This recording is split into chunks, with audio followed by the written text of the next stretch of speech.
Welcome to my classroom. In this video, we are going to talk about the 4 different types of slopes.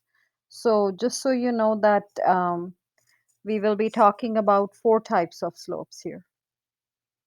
And I have picked this little tree method, which will make it more fun also in order to learn the slopes. And for some reason with this tree method, you'll always remember the types of slopes that are. So basically, there are 4 types of slopes that we'll have in any function that whenever you're graphing it. So anytime your line graph is going up like this, it will be a positive slope.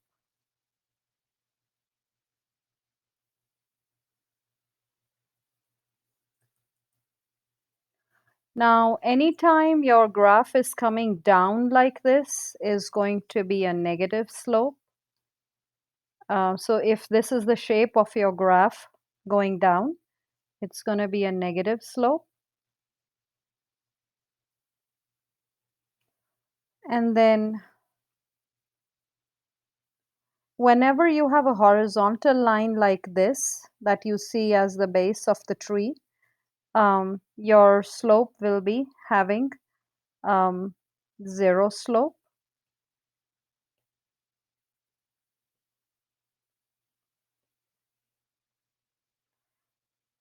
And the trunk of the tree here is the standing line. So for standing lines, the slope is called undefined. That means you don't have a defined answer for the slope or definite answer. So I repeat once again, there are 4 types of slopes. One is positive, negative, 0, undefined. So you can go ahead and draw this tree and color as you want. Because on the next page, I'm going to try to make it a little bit more clearer to you without the tree. But with this tree I have seen, it's really easy to remember. All right, I'm going to go ahead and delete this. So on the next page, we will talk about the 4 types of slopes in the graphical sense of approach a little bit more. So, all right, let us have 4 graphs going here just so you can understand it better. So 1, 2, 3, and 4 for 4 types of slopes.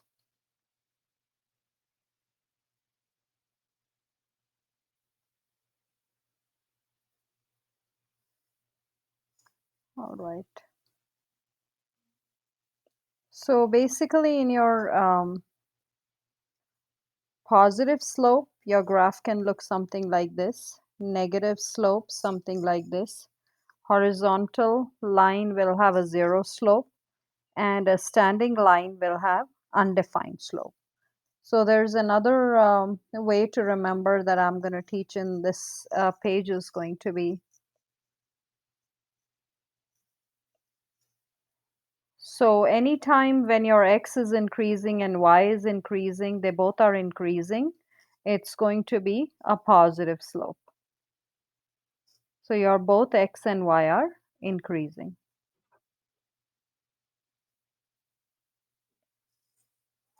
Now here, as you can see, as you increase your y, what is happening to your x? The x values are slowly decreasing.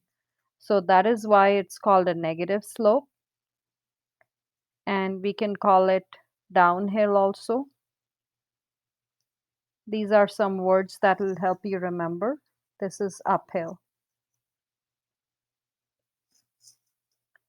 Decreasing.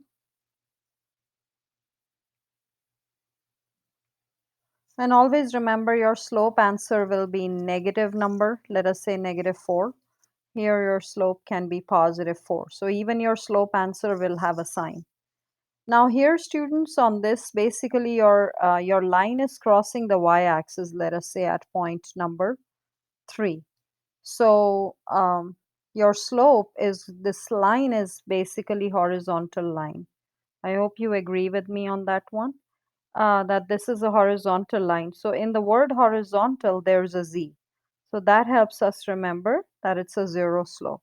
So anytime your line is like this, you can just write down the equation of line as y equals 3. All right, on a vertical line, whenever your line is vertical like this, your slope is, let us say it's crossing the y-axis, sorry, the x-axis at 2. So then your equation of the line will be x equals to 2. And if we talk about the slope, it's a standing up line, correct? So the line is standing up. In the up, we have a u. So for that u, we can remember that the slope is undefined. Now, basically, the logic behind undefined slope is if I take any 2 points on this line, students, what will happen? I will have two values of y right here. So let us say this is 0 and this is 7. So I'll subtract 7 and 0. But what happens on the x? The x value is always 2 no matter what. So it is going to be 2 minus 2, which is 0 on the floor. So 0 on the floor is a problem. We cannot divide by 0. So anytime you have 0 on the floor, that is the reason your slope is going to be undefined. Whereas in this case right here, you will have a 0 on the top because you'll have x values as some values, that are on the x-axis. So you'll have a number here, let us say. So your answer will be a 0 and not undefined. So I hope it made some sense, but basically, it really helps when you have the graph and you can just look at the graph and figure out. So these little things, these letters should help you remember the type of slope there is. And also I shared the tree method, so whichever works for you. So I hope this was a useful video. Feel free to comment or subscribe, and happy learning. Thank you so much for watching. Have a good one. Bye.